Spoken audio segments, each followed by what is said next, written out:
May asawa na po ba? Meron. May anak na po ba kayo? Opo, 2. Dahil may asawa ko po ba bang? Mahal mo po siya? Sobra.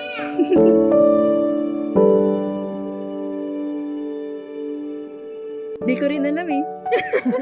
Kasi di ba gano'n naman daw pag nagmahal, hindi mo ma-explain kung ano yung nagustuhan mo, kung ano yung minahal mo sa kanya. Masaya ka ba sa kanya? Sobra. Kasi pag kasama ko siya, kumpleto yung araw ko, hindi ko naisip lahat ng problema ko. Natatakot ka ba na maghiwalay kayo?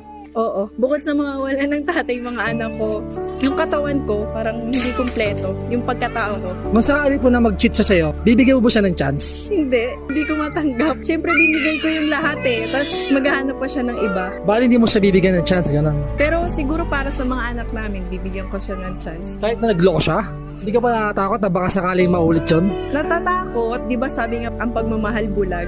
Handa ko ulit siyang tanggapin para sa mga anak ko.